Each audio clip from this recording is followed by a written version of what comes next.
Euro সেমিফাইনালে ফ্রান্সের বিপক্ষে মাঠে নেমেই রেকর্ড বইয়ে নাম লিখিয়েছেন স্পেনের লামিন ইয়ামাল। সেই সাথে গোল করে পেছনে ফেলেছেন পেলে আর ক্রিস্টিয়ানো রোনালদোকেও। ইউরো চ্যাম্পিয়নশিপের চলতি আসরে রীতিমতো স্বপ্নযাত্রা চলছে স্পেনের। প্রথম ম্যাচে ক্রোয়েশিয়াকে ৩-১ করে হারিয়ে আসর শুরু করে তিনবারের ইউরো চ্যাম্পিয়নরা। তরুণ দলটিকে নিয়ে তখনই প্রত্যাশা আরও মাত্রা পায় সমর্থকদের, আর তাদের স্বপ্নের মূল ধারক হয়ে দাঁড়ান ১৬ বছরের লামিন ইয়ামাল।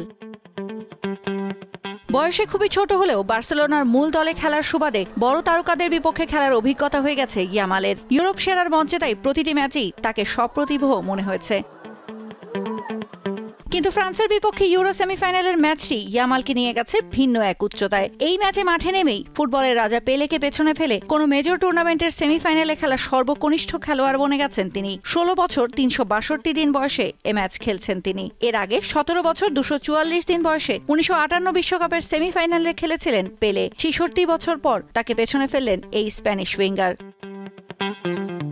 শুধু তাই নয়, ফ্রান্সের বিপক্ষে ম্যাচের ২১ মিনিটে প্রায় অবিশ্বাস্য এক গোল করে পেছনে ফেলেছেন আরেক কিংবদন্তি ক্রিস্টিয়ানো রোনালদোকে। ২০০৪ সালের ইউরো সেমিফাইনালে ১৯ বছর ১৪৬ দিন বয়সে করা রোনালদোর গোলটি এতদিন ছিল মেজর টুর্নামেন্টের সেমিতে সর্বকনিষ্ঠ কোনো খেলোয়াড়ের গোল। এবার সেখানে নাম এই স্প্যানিশ তরুণের।